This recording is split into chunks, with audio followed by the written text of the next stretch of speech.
welcome to The Underground, the official podcast partner of Glee 2025.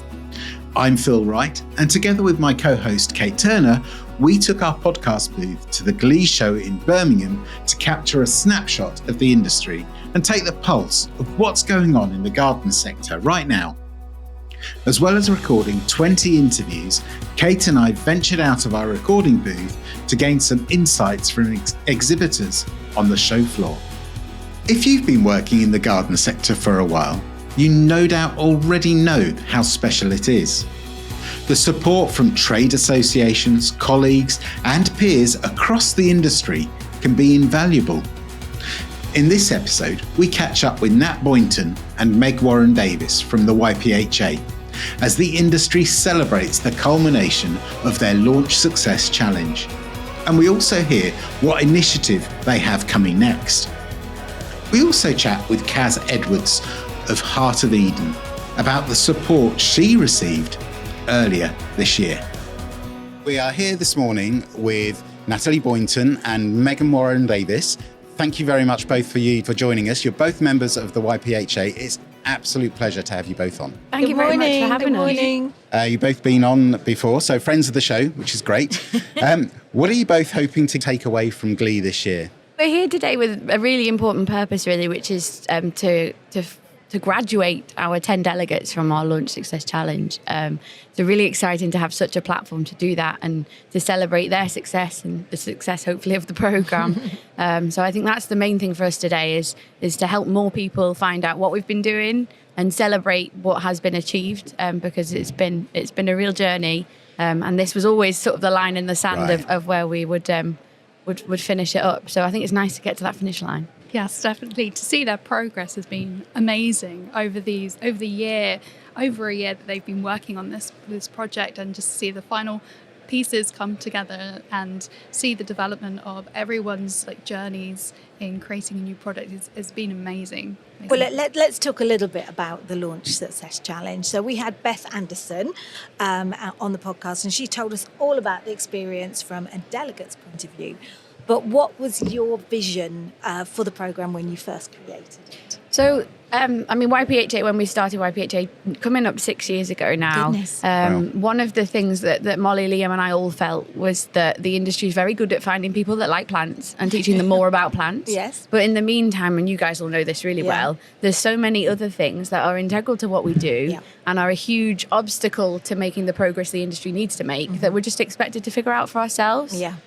So we sort of grouped those into little pockets, and this project came about as a way to combat quite a lot of them, to light a fire and raise awareness of these things that we weren't teaching people. Photography, fonts. We had a whole half-day session with Jenny Kwan from Hive, part of the Glee family, parent of the Glee, the Glee trade show, and about if you use a sans serif font versus a serif font, and we went into a lot of detail very quickly on a lot of things. But touched a lot of bases in the hope that people can figure out which bits they thrived at, and then hopefully open their minds to horticulture is not just dirt under the nails. It might be how to frame a photograph. It might be how to write a press release. Christ, we made them write a lot of press releases.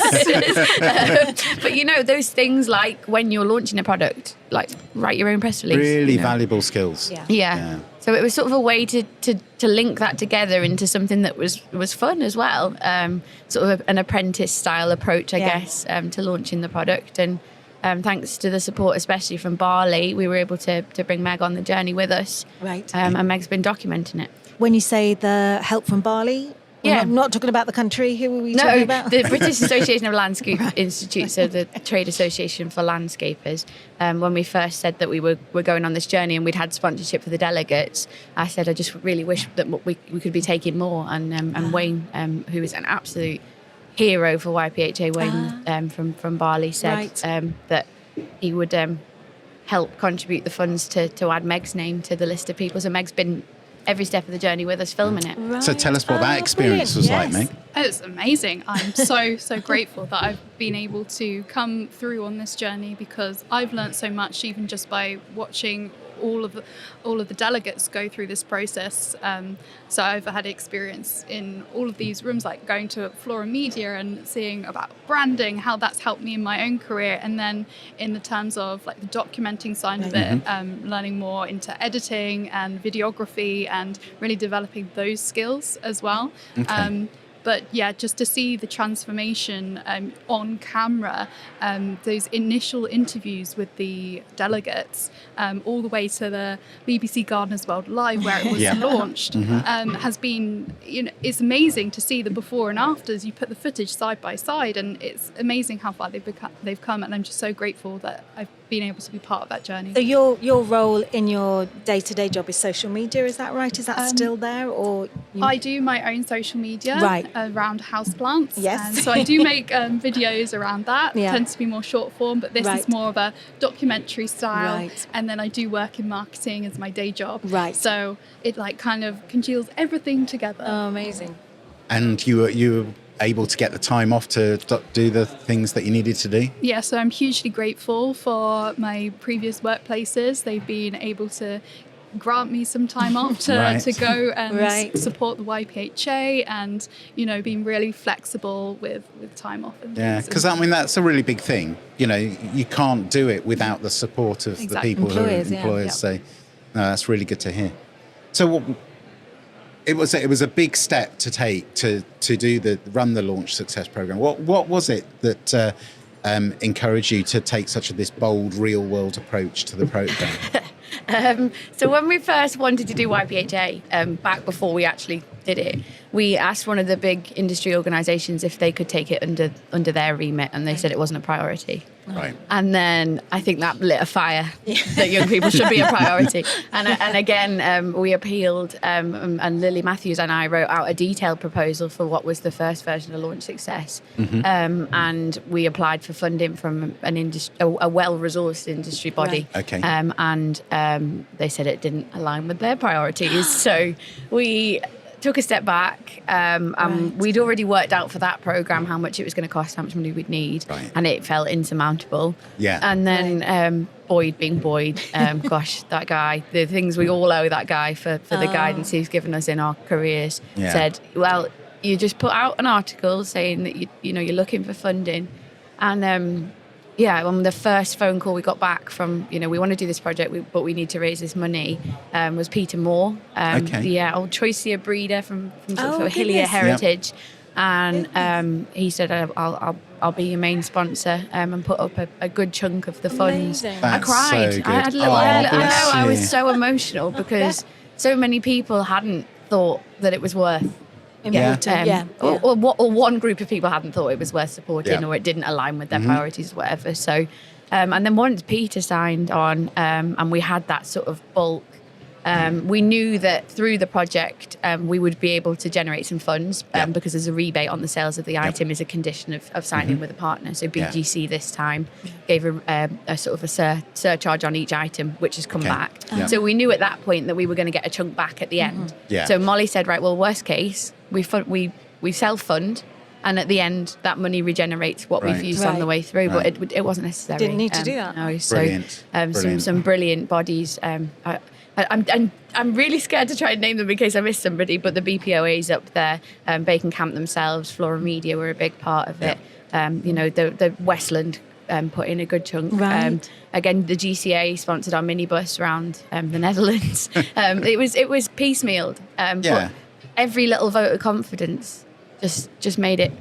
I was so determined we needed to do this project. Because we've lit a fire under 10 people, but once Meg's had 1,000 hours to edit all the documentary footage together, hopefully we'll be able to amplify it further. But we've drawn attention to the fact that those are underappreciated areas. And then as it happens, because we had the funds up front, the funds that have come back at the end of the project is what we've rolled on and put together this management training.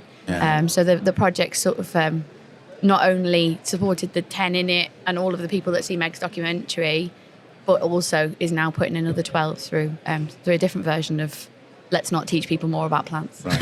So when are you hoping the documentary will be ready? No pressure. Honestly, I understand that pressure. Yeah, I understand all the editing process. Yeah. I think I created a 5-minute onboarding video, not for YPHA, but for another project, and that took me 12 hours to do. So that was 5 minutes. 5 minutes. So it depends like how high quality, and I really, really want this to be one of the best pieces of video that I've put together, because it really needs to be amplified and give an example to maybe hopefully future iterations of the Launch Success Challenge of what can be achieved and why people in the industry should support it. Yeah. So going back to the programme, what has surprised or impressed you the most about the 2 final concepts? Oh, the concepts themselves.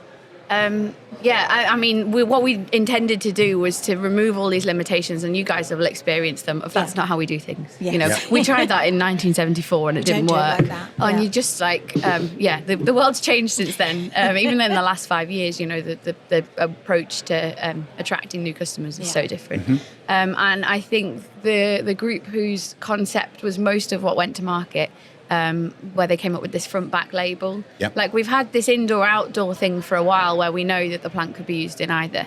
And that, I thought that was a real connection, that you've got a front and a back and you can just swap it. I thought that was really cool. But the other team went on this whole colour journey where they worked out, they knew they wanted the plant to express gratitude, and they worked out what the colour palette for gratitude was. Wow. And that was incredible. But Meg mentioned it before, but the progress from them, there's a young girl called Molly Parkin who that first coach trip, she wasn't feeling so well, so we should give her that. But she was she's 20, quite little. That's in young. the corner, looking a little bit terrified. Yeah. And she spoke at Chelsea this year about careers. You know, she's come on that much. Goodness me. And I think as much as the product that hit the shelves, the product, don't want to call them products, but the product of success is what you'll see on the stage this afternoon, because there's been babies born, house moves, there's been, it's been, life has happened, but I don't think there's one of them up there that you couldn't say is a different person to who we brought onto the programme. So, I mean, the programme itself gave a platform for those people taking part to share their voice and their ideas. What do you think that actually says about the future of horticulture and young people in it? Future's bright. The future is bright with the young people. And I just loved how creative these delegates were, and how that kind of represents a lot of young people coming up in the industry that have maybe been stifled in their own workplaces by that's just how we've always done it, or this is just the way it is, and they're not given that movement to grow and to express their creativity. And what we've seen is that when they're given that opportunity, they can produce something amazing, and they can produce something so detailed and deep and really well thought out, and come up with different strategies and stuff. So that's been... I think one of the most tangible moments for me where I thought that's magic. We were at the breeding facility at Bacon Camp, and we were actually the last people to ever see it because they banned people seeing it, but we had booked our flights. Wow. So Andy Abbey, bless him, from Bacon Camp put up quite a fight that we should be able to see it. And it's all tinted glass, and even if you work at Bacon Camp but not on that team, or you're on the Dahlia team, you can't see the begonia breeding. So it's completely top secret. That's great. There was a really cool breeder over there, and we were chatting to him, and he was saying about he gets really frustrated because somebody said they wanted an orange begonia, and it took him 5 years to breed, by which point they didn't want an orange begonia anymore. We've got a lot of career changes on the programme. Grace works as a model in fashion. Beth used to be a makeup artist to the stars, She didn't tell us that. She's done the faces of some people that she's not allowed to tell you. She's done really? Chloe used to be a primary school teacher. You know, there's some really good. Leaf was from recruitment, but the fashion side of things was especially cool because they have a similar problem that if they want to make 2 million pairs of flares for 2027, they've had to already decide that. So then what they do is they subliminally add them, that someone on Coronation Street shows up in flares, and someone in Vogue is photographed in flares, and they twist the market to what they've already committed to creating for them. And I think I don't know how to do that, but I want to do that. That's really Sneaky. So you know that you've got, I don't know what it is. We brought a trailing lavender out last year, and I spent months trying to come up with a marketing campaign for it smells and it's by your nose. It smells. So if you know that you've got that cool thing coming, and you can manipulate the market in preparation for that cool thing coming. Yeah. And we should be looking at these other industries. We have been so insular, and not just insular as an industry, but we've been so private as our own businesses. Yeah. And a lot of the time we need to be working collectively as brand horticulture. Yep. And brand horticulture needs to be looking at fashion and social media and, just all taking these elements from all different industries and things. It's interesting. We're talking to Lee Connolly and Michael Perry, both very creative people, and they both were talking about they were doing things and then they took that idea from here and that idea from there and put them together. And I think it's the same thing. I think creativity is that idea of being able to take two disparate elements and merge them together into something new. I think the GCA have been good at it for a while. And I think like when obviously Liam, who's our co-founder, goes on a lot of the GCA and IGCA trips. Okay. And they go and look at scented candle factories and all sorts of things. Yeah. But knitting, I always think we could take a lot of examples from how knitting's been popularised and yarn bombing and those sorts of things, and open your mind a little bit is our main rally cry. On the GCA conference last year, or earlier this year I think it was, they actually did a tour around different retail to look at the way that different things are merchandised, visual merchandising, and just seeing how different department stores, not and fashion places, not garden centres, but just being able to absorb that and then take that back and go, oh, well, we could do that. Yeah. But I think we've been saying at the podcast that the garden industry is no longer just about gardening. No, it's about so much more. You just walk around here, there's nothing to do with plants, a lot of the stands. So, it's a no-brainer that we take all that on board and embrace it all. Yeah, it's going to be a more cohesive unit if your plants are merchandised in a similar way to your fashion. And we did a visual merchandising session as part of the programme, and then the week after it was a costing session, and we flipped them around, and you saw like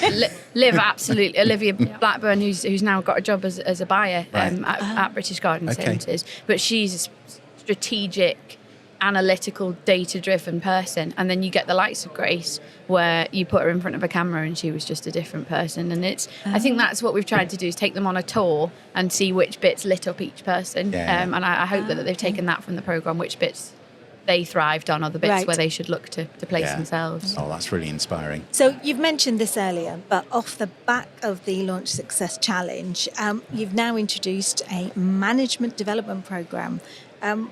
What led you to create these next steps? I think it's been in the queue for as long as Launch Success, but there's a heck of an undertaking to put together. And very early on in the YPHA journey, we were introduced to Lindsay Muir from Cedar Associates, who is just one of the most respected trainers in the industry. And everybody you speak to, the likes of Will Armitage walked past before, Boyd, all the people that Adam done it right at the top of their game, if you speak to them, somewhere along the way, Lindsay's put them in their place or shown them what they're capable of. So we knew we wanted to do it, and we knew we wanted to do it with Lindsay. We've got our own challenges to turn YPHA into something that outlasts us. Right, of course. And we felt that we almost needed succession planning for ourselves as a group of friends, really. So, and then the idea came about that we could use the funds that came back from Launch Success, which is really cool. So that's half the cost of the programme has come back. And then Colegrave Seabrook, we've been looking for a way to work with them for a very long time, and nothing really fit. And then I was at a Hillier conference back at the start of the year, and I was sat next to Adam Dunnett, and I hadn't met him before. So we looped around everybody that we had in common and came to Lindsay, and I said, I really want to do a programme where Lindsay's leading the show and showing us how to do this. And he said, well, I'll put it to CSF that you should fund it. So they've put in a quarter, and then everybody's employer has made a quarter of the original cost. That's great. But they've also had to commit nine days of leave for that person to attend, and travel costs. So once again, it's the businesses being prepared to help and share in that. When you invest in your staff, you get a lot more in return. I think that's something that they see the initial cost of it, and they're like, "Oh, mate." But when they do that, they get people that stay. They get people wanting to work there. They get, the cost of recruitment is so much, and then just giving these people opportunities that they might not get in other places. And you've got That's a lot that of member of staff who's hopefully going to stay and just progress through. And if within they that don't stay, employer. then the rising tide lifts all the boats. You know, as an industry, again, it's important that we can't keep having an industry where the big powers that be, the big businesses have to pull strategists out of Pets at Home, or we have to have people that like and care about plants and want to advocate for the integrity of the horticultural side of the industry, but also understand strategy and game plan. I like that you said that, because there's so many managers that have come from fast moving, what is it, FMCG. And you just, it's plants, it is different. It is. It really is, Yeah, we've been intentional with we put 12 places, and we did it that 6 could be committee. Obviously a lot of work has gone into the organisation, so that was sort of prioritised, that 6 would be for committee, but 6 for wider membership. We've ended up with 7 from wider membership with the committee dropout, but there were places we've chosen from wider membership as well. We've been intentional in choosing and prioritising people that wouldn't be able to access that training. My business, we've got 50-ish team, but we'd never have 12 managers that we could put through to make a course. So I think that's our main request for the industry, is we need to work together in piecemeal training. Because having somebody from a different context on the course will be more valuable than having 11 of you that have the same anecdote. I can apply that to the time that so-and-so did this, but they've got a version where so-and-so did. There's businesses on there. There's 3 grower, retailer, nurseries where the second generation or third generation are trying to take over from the parents. And similar problems to tackle. So what would you say to an employer who's on the fence about investing in this opportunity, or maybe something else, other type of training for a young person within their team? I think it's always best to invest. That rhymes. Strapline. Strapline. This is going to build up your own team and ultimately be valuable for you, but also for that individual. Like we said previously, the amount that it costs is small in terms of the long run. And even if that's not in your company and that's in another company, you're building up the industry. And I think that's what's so important about that. If they're worried about costs, I'm sure that they can. We have bursaries advice within YPHA. Thanks to Paul Coolings in particular, we have little bits of funds to cover travel costs and things. I think what Meg's alluding to is that's excellent. Brilliant. Best to invest. Like it. Best to invest. So, are there any upcoming projects, events, or partnerships you can tease for us? So, I think we already spoke about it actually at National Plant Show, so it's more of an update rather than a teaser, but we're working on a winter programme with Barclays, which we're really excited about. Again, similar topic, lateral skills. The Launch Success Challenge was originally the Lateral Skills Challenge, was its working title. LSC came from both, although at one point one of the delegates called it the Lose Sleep Challenge because they made them get up early so many times. So the Barclays programme's in a similar vein. How to present yourself for an interview, how to write a business plan, how to read a balance sheet. The amount of times I've sat in a boardroom and been told about EBITDA, and I'm like, what I listened at school. Do you know what I mean? I don't know where I was supposed to learn about EBITDA. They don't teach you that at school. We are stifling the progress by just sticking to teach more about plants. So again, in that vein, we've got a big obstacle coming up in that we need to work towards charity status. And that's going to take a lot of time and energy. I have a really good product and a really good route to market for Launch Success 2. I just don't know that I have the operational capacity to be the glue. So if anybody's listening and thinks, I could, deal with any part of it, raising sponsorships, interviewing people, arranging training rooms, arranging trainers, making sure everyone's trains arrive within an hour of each other or planes arrive. It's, shout out. Logistics are a nightmare sometimes. So I think it would be a real shame to let the product and the route to market sit on a shelf. But I'm just there like, I don't know if I can do this. I've used a lot of my goodwill at my own business and and a lot of annual leave to get this together. And hopefully something will come together and somebody will say, oh no, I'll do it. I'll take this on. Because Launch Success 2 would be really cool. It would be. It's a similar spin on the same sort of concept, but with, like I say, really cool product and a really cool route to market. So that sounds exciting. Yep. So I mean, brilliant news. The YPHA now has over 1,000 members. So what are some of the conversations and themes emerging from within the community right now? So the changing of trends and like how people are buying and purchasing plants is really, really changing. And we can see that on the Discord, people just starting to talk about it.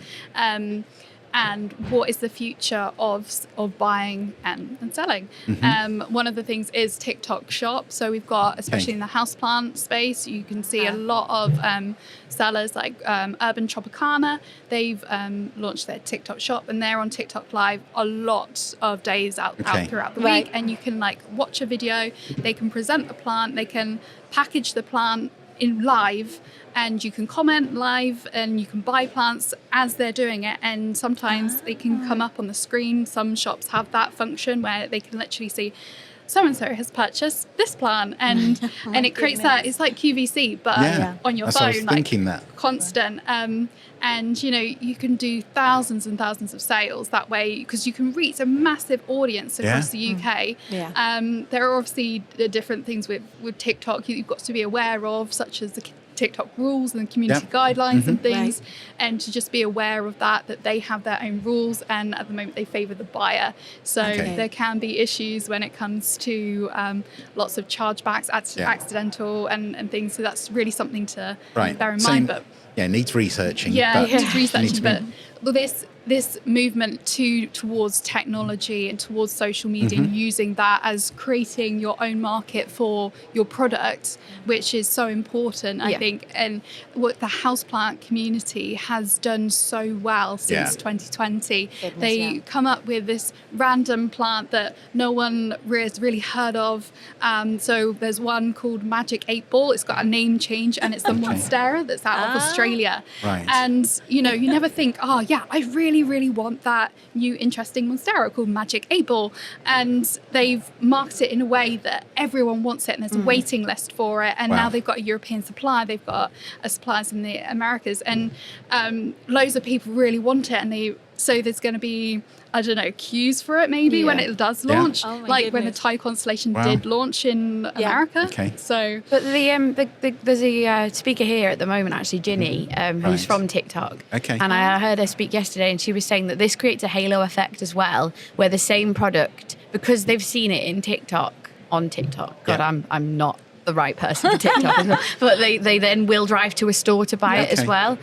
So not only, she's basically saying you're not diluting your customer base. They're not saying I was going to drive to the garden centre but I'll go on TikTok shop. This is a customer that you're getting as well, and quite often the incentive is there because they've seen it on TikTok, and it's like the plant labels do my head in, to be honest. I went a bit northern then, didn't I? Sorry. But plant labels, I too long didn't read on every plant label I've ever seen, and TikTok you can get almost like a demonstration and a pitfall and a pros and a con. Need to then read it. What solution it offers to a problem that you've got, or how it would fit in your room, where you put it, do you put it up, you know. I love that. So it's like a TLDR on a label for a customer that wasn't going to come into a garden centre anyway. You are also reaching that younger audience, just like as you said, they might not go into the garden centre or might not visit there. You're reaching such a much younger audience with that, so all those people that you didn't have necessarily going to your garden centre before or your nursery, they're now experiencing your product and why they should buy your product. So that's interesting, because I've heard that there's although young people are getting into houseplants, which is great, they're not necessarily coming into garden centres. So what is it? What's stopping them? And is there something that we can be doing, or the industry can be doing, to help encourage young people to get to come and visit garden centres? I think we're getting pockets of them. Jelly cat collectors, scented candle fans. I always say when we look at product design with Happy Plants is what's the thing that's going to distract somebody that was going to buy a coffee and suddenly was compelled to buy this plant? And what's the wow? And I've said for a long time that the customers we got out of COVID, they're either plant parents who are houseplant folk. We're not really going to persuade them to plant out beds of annuals. Or they're the garden decorators, people that, you know, probably painted their garden grey in COVID and had scatter cushions in their garden, and they took the Mrs. Hinch principle of what she does in the house. They didn't know how to garden, so they just Mrs. Hinched their gardens. But we've kind of worked on graduating them into people who have, you know, where there's a product for them. But we get coffee fans, we get jelly cat fans. You know, there are pockets. And it's making sure that you're making the most of those pockets of people. Christmas will be a big opportunity for that. But making sure that you stop them in their tracks and send them sideways to the plant area. But then also, hopefully, you've got them for life, because then they move somewhere where they get a garden, and suddenly you get a bit older, and you actually, maybe it's not just about houseplants. Oh, I'm interested in this. So you get that passion early as you get older and you get more space, because obviously one of the problems is for young people is space. You've not got a garden, not got much space outside. But get those people now. Yeah, and we spoke when we first started YPHA that we felt there was a problem that the industry was just relying on people to wake up one day and want to plant rhododendrons. And I think a lot of that was in just about my generation, but not quite Meg's, because she's a fair bit younger than me. We would have time in the garden with our grandparents in particular, grow, especially my grandparents, but that's an anomaly. But, you know, everybody would have that green time as a kid, and then it was nostalgia to fall back upon as you had more time or more resources. Whereas Meg's and a bit younger had screen time instead of green time, and then they're not going to have it there to fall back on. But I think COVID helped us catch some of that back up, because that was a heck of a summer, wasn't it, with the weather and people being off. You know, it put a lot of people out in their gardens building those memories to fall back on. But I do think we're going to come across this issue again, where in 10 years' time we're going to have another generation that hasn't had any screen time. They've just had screen time, and I think the industry needs to be aware of that and be proactive about that. Because we just keep hearing, there'll be more over 60s than ever in the next demographic. And you're like, well, no, that we can't just keep relying on that happening. No, absolutely not. Yeah. I think TikTok will be a big part of that. Yes, for sure. Getting young people into, what's this? Can I grow it? And learning all of those care facts. They can actually grow a succulent. You won't just kill it. Don't worry. It's collectability as well, though, isn't it? And like something being in short demand is a big marketing tactic. And if you can get that, like a rare or unusual kind of plant that people are actively looking for in your garden centres, then young people will make the effort to drive to that place and check it out. And if you create a lovely experience for them, then they're likely to come back again and again to see what else you have to offer. So that's another entry point to... It's like Pokemon cards. You know, if you've got a shiny Charizard, I think that's a thing in your store. You know, there used to be with Charlie Bears before it was Jellycat. I have a customer with a tiny garden centre but a huge Charlie Bear shop.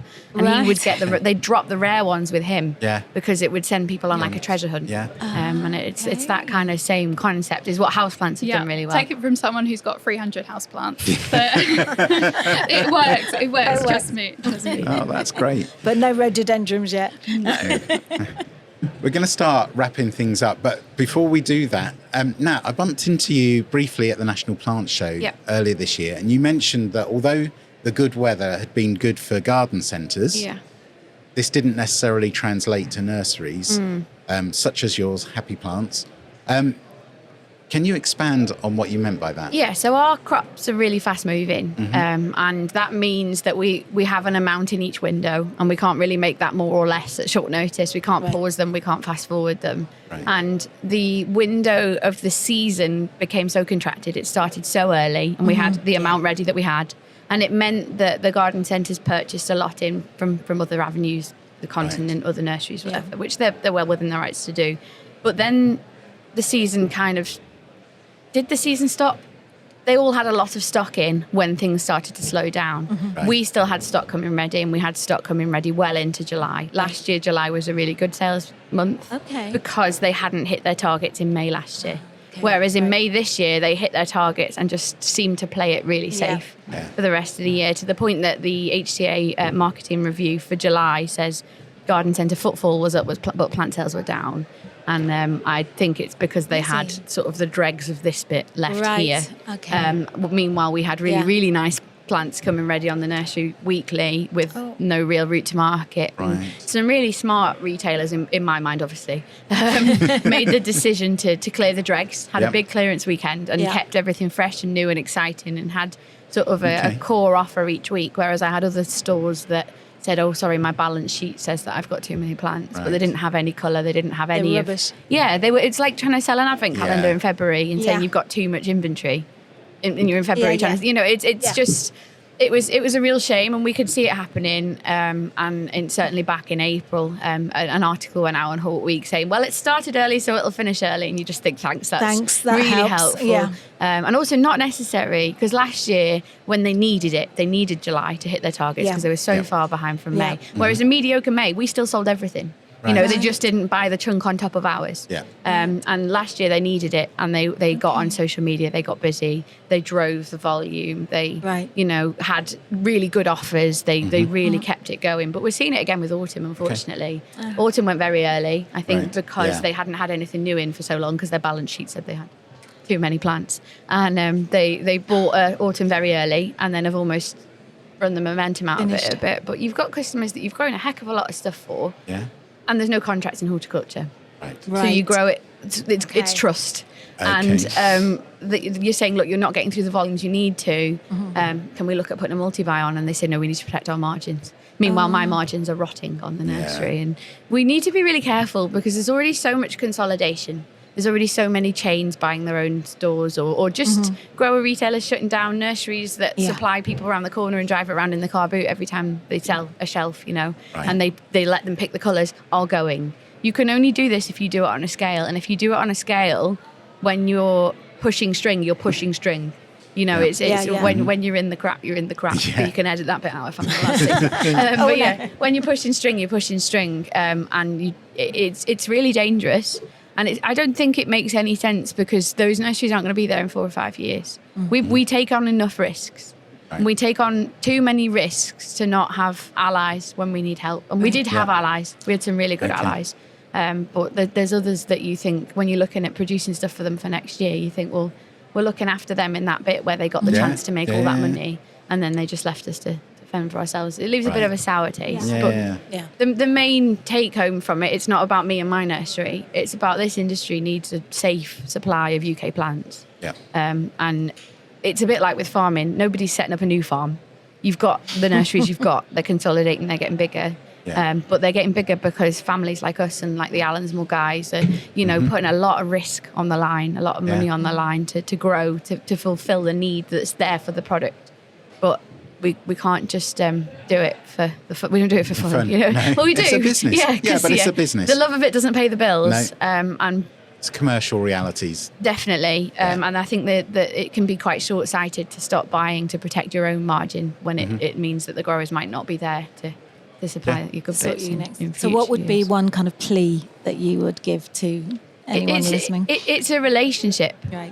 It's allies. It's, you know, if we bust a gut to get things to you in peak, I would like to see someone willing to run at 2.5 instead of 3, or you know, mark up. It's it's not just about their own performance when they rely so heavily on the supply chain. Yeah. It's about sometimes you have to do something because it helps your ally. Yeah. Or because you asked them to grow that many plants, then you need to find a way to get through that many plants. It's not just an option to just say no. And that wouldn't stand in any other industry. But there isn't room for contracts in horticulture, because we could have a crop failure and be vulnerable in just the same way that they decide not to take X thousand of something and leave us vulnerable. But the good trust only has so much wiggle room.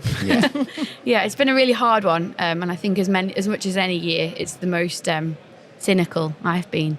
Might have to rebrand as cynical plants. But not so happy plants. No. But I mean, I'm sure it's quite as catchy. Yeah, I think we've felt vulnerable because we've been through so much growth and put a lot of money on the line to build a new nursery, and you just think, oh, hang on, we've just meant that when we're stuck, we're bigger stuck.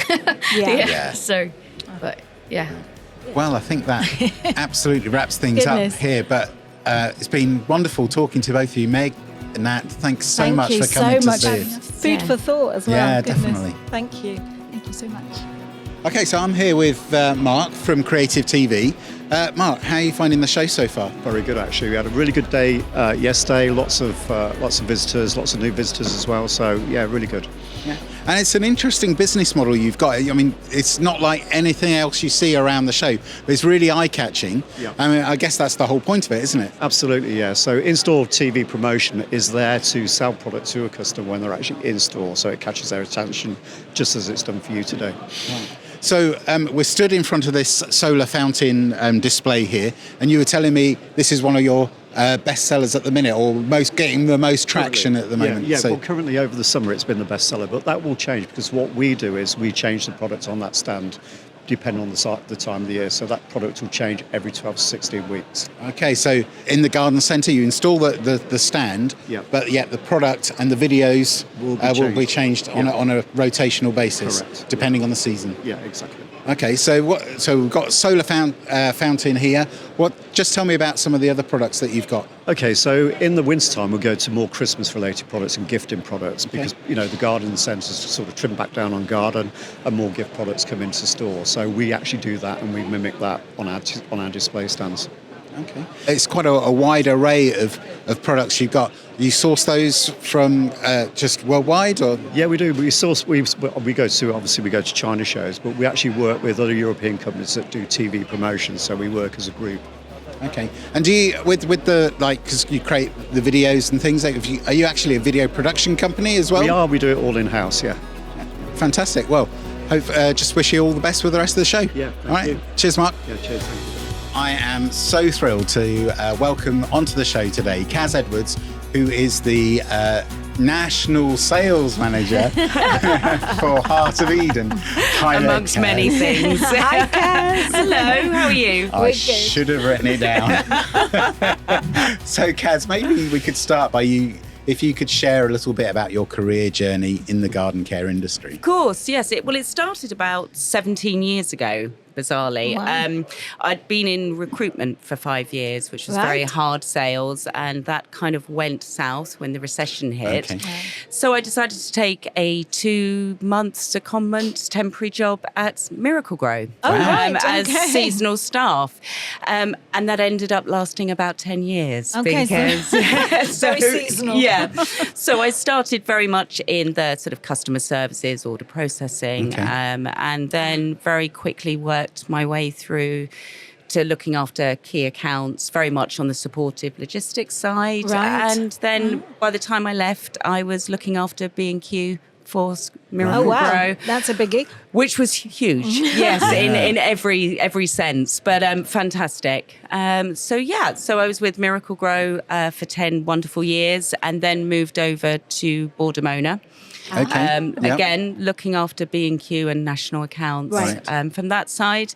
And really since then, I've gone through to Southern Trident, to where I am now at Heart of Eden. So it was more about growing media, horticulture. Very growing media, Horticulture, it's a fantastic industry, as we know, but it's growing media that's been the constant throughout. Right. So, Kaz, last year you went through redundancy. Yes. Sorry to bring this up. Yeah, no. As we know, a tough experience for anyone. So, how did you cope with that, and what role did the industry's kind of support play for you at the time? Yeah, it was a shock, actually. Big, as it always is, and it's something that isn't personal, but it is emotional. Feels it. It does feel it, absolutely. So, I mean, I was supported by the company, and certainly my boss, Steve Harper at the time. Very supportive. But there is always that trepidation, isn't there? Is anyone going to need or want my skills? Yes. So the LinkedIn post went out at the beginning of the year, and genuinely it was humbling, the response, and quite overwhelming that I got from the industry, which was incredible. Lovely. And that wasn't just, there was supportive and emotional support. How you doing? Just checking in. Hope everything's okay. But also direct competitors, buyers, customers. There's a job here. Would you be interested? Right. And everyone linked up and put recommendations. So I was incredibly overwhelmed by the whole thing, I have to say, and felt very supportive because it was a scary time. Yeah.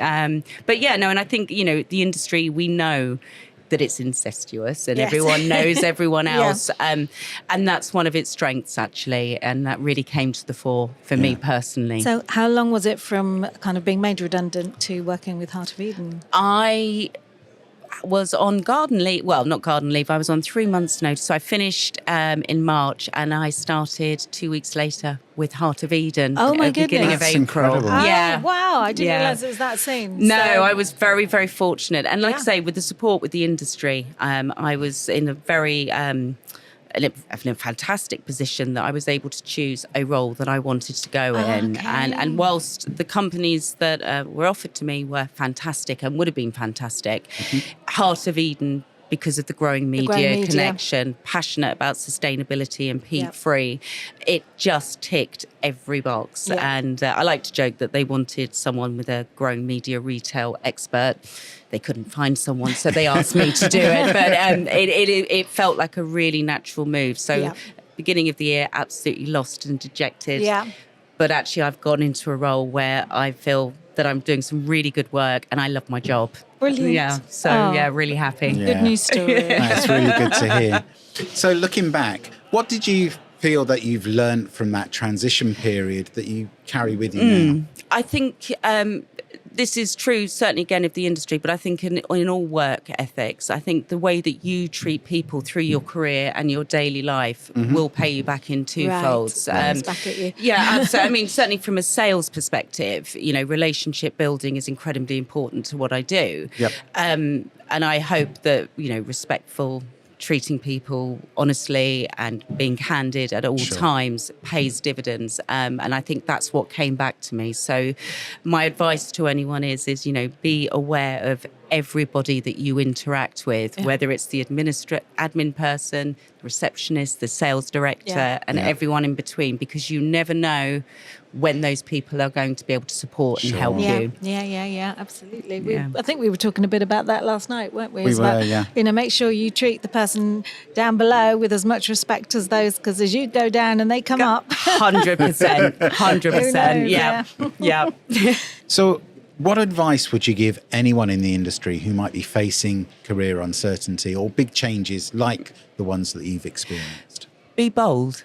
Which is really difficult sometimes because, like we were saying, it's an emotional and I wasn't always bold, at times. Yeah. But don't be afraid to put yourself out there, because if you do, and I was nervous about putting the post out on LinkedIn. Of course. But I was bold, and the response came back in twofold, as I say. So I think, don't be afraid to reach out. The industry is very, very giving and actually wants to help. And fundamentally, as humans, we deal with people, and that's what we do particularly well in horticulture. So, I would just say be bold, put yourself out there. Let people know. And you will be surprised. It will be paid back in spades. See what I did there? Yeah. See what I did? Yeah. So let's get round to where you are now. You are the National Account Manager at Heart of Eden.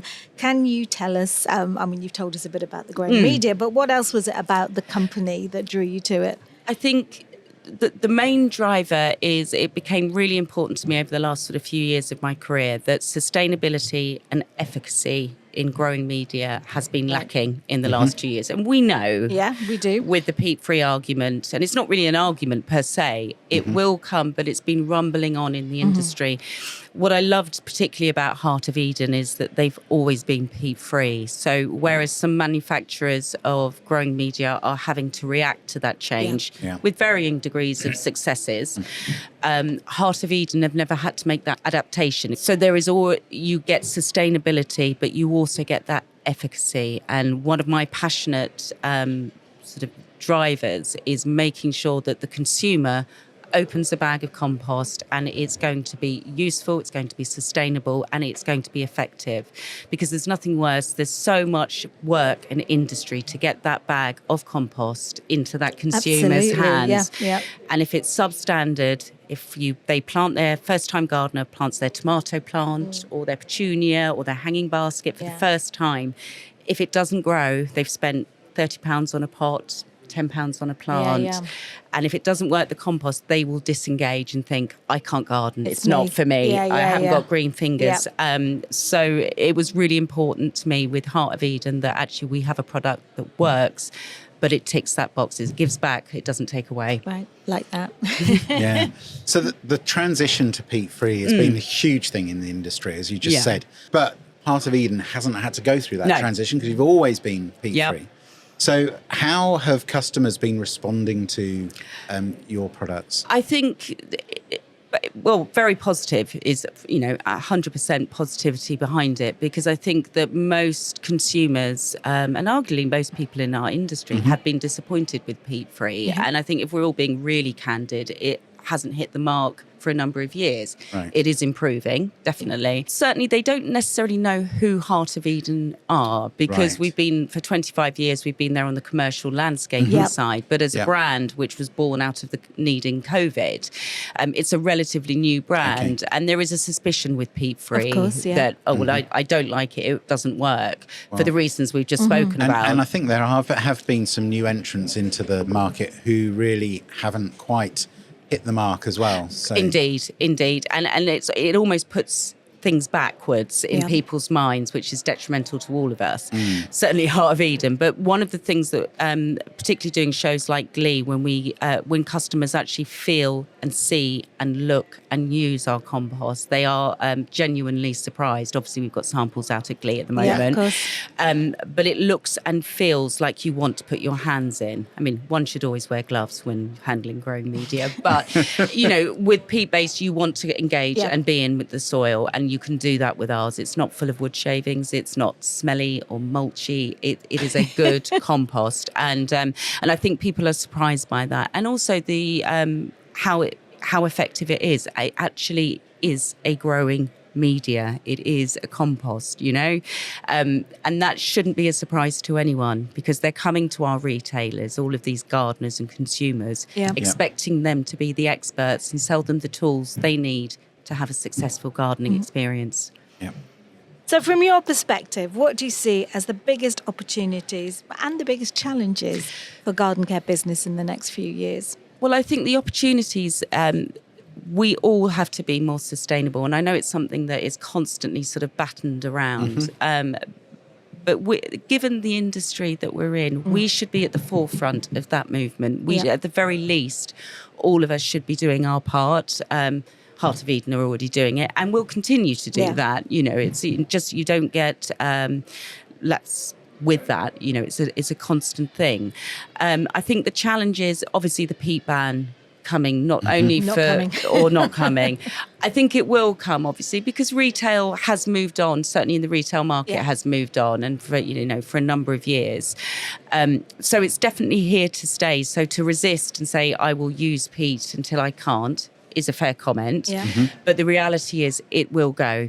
I'm not going to say on record when I think that will be, because I don't think anyone would. I think that's up to the King's speech, isn't it? So his job, not mine. But it will be coming. So I think that it's how the industry traverses that change. For a lot of us, myself included, it's not going to be a fundamental change in my day-to-day life. But I think for the industry, it will move forward. And it stretches to growers as well, because that will have a far-reaching impact. Yeah. So you've mentioned a few times about the importance of sustainability. How important do you think it is that there's collaboration and support across the industry? Especially as we move towards more sustainable practices, not just with growing media, but just across the industry as a whole. One of the key links, and this has certainly come to the fore in the last sort of few years, in my experience, particularly with peat-free, is the need to feed your compost. Peat held things. It's a fantastic growing media. That's why we've used it, but we need to move on from that. And one of the key things is that absolute need to feed the compost after you've planted, and I think that's education from manufacturers. So we need to look at the fertilizers that we're using. How much potassium content is there? I use Koya in my compost, which releases potassium. So the fertilizer that I'm using probably doesn't need to have a high K, for example. But I think it's understanding that manufacturers need to convey that to retailers, and retailers need to support us and get that message out to consumers as well. For the aforementioned reason that we want gardeners to be successful. So, and again, fertilizer, not necessarily my expertise, but again, that has to be sustainable because you don't want an environmentally friendly growing media and then a load of mined minerals. So, there has to be that balance. So I think there needs to be more work together across the channels within the industry, and also manufacturers. The responsible sourcing scheme, for example, is a great leveler. Take the commercials out of it, take the rivalry out of it. Let's actually unite, because we can all have different formulations that work, potentially. Mine's the better one, obviously, but, fundamentally. But I think it's key to understand where we're getting those products from and be relatively unified across in that approach.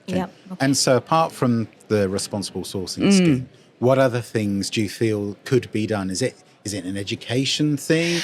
And is that consumer, or is that consumer and retailer? I think it's both. I think it would be really unfair to say that the onus is completely on the retailer. They have retail is hard. We know it's hard, whether you're an independent garden centre or whether you're a mass merchant, and trying to get that message across.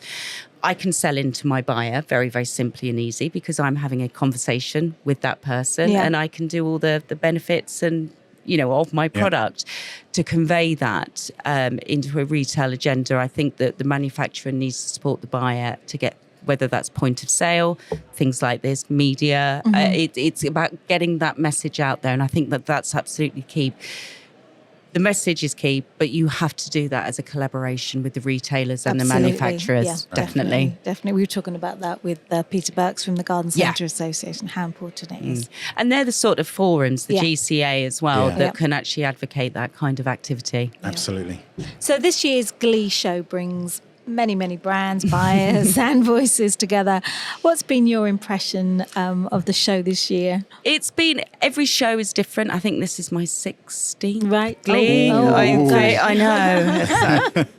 Ages me. I was a child. What can I say?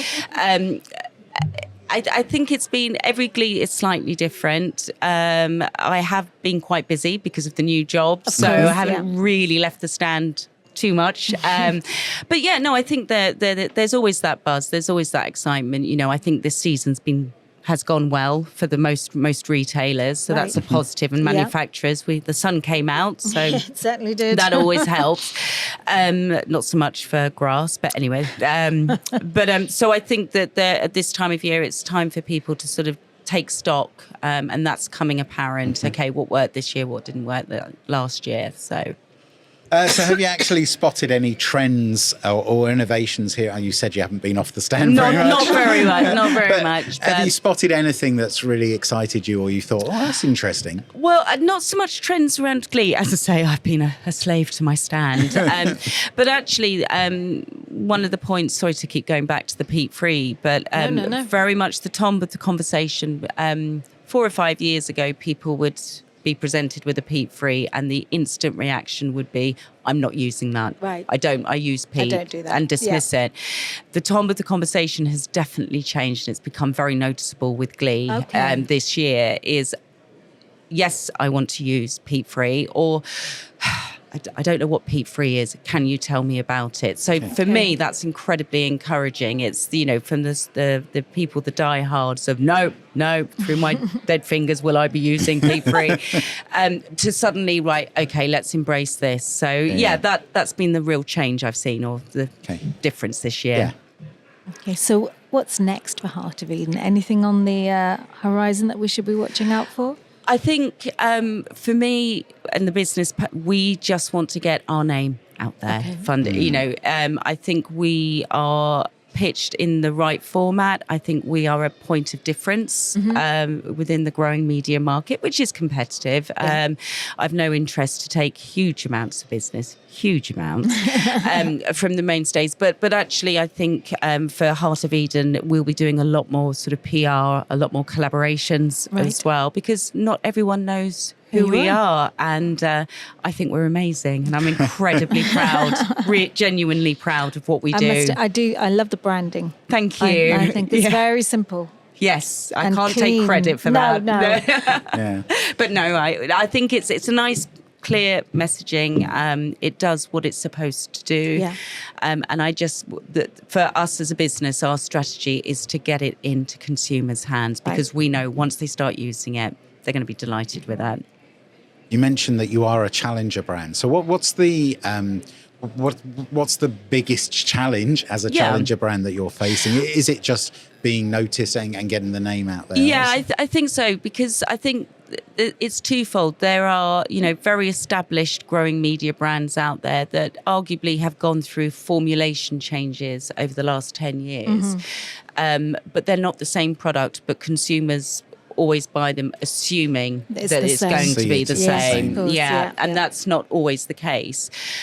There is also, as we mentioned earlier, there's been some peat-free in the market that has been substandard, I think it's fair to say. Absolutely fair to say. So that's something that we have to overcome, because I think there is an element of suspicion about someone new coming in. Right. As I say, for us, we've got 25 years experience, albeit not in the retail market. So we hopefully build that trust within the consumer. Yeah. Well, Kaz, thank you so much for coming to join us today, telling us about your journey. And I'm glad it was a happy ending on that. That's brilliant. Yeah. And for just telling us a little bit more about Heart of Eden as well. It's been really interesting. Thank you. Thank you so much. Please do subscribe, like and review us on your podcast platform of choice. It only takes a moment and it helps us to make this podcast possible. If you found the episode useful, do spread the word and share it with your colleagues. Signing up to our mailing list at theunderground.fm will mean that you'll receive insights and news all about new episodes straight to your inbox. The Underground podcast is produced by Wright O'Bara, a creative marketing agency for home and garden brands. The production at Glee doesn't happen without a team of people behind it. So my thanks goes to Matt Meehan and Katerina Albanese from the Glee team for their help and assistance. Technical production was by Paul Withers and their production assistant was Josh Wright. On-site videography was by Ben Holmes. And graphic design and marketing support was by Claire Appleby. The podcast booth was constructed with the support of Toby Noyce of Extreme Graphics. And of course, my thanks goes to my brilliant co-host, Kate Turner, the Gardener Guru. Thanks for listening.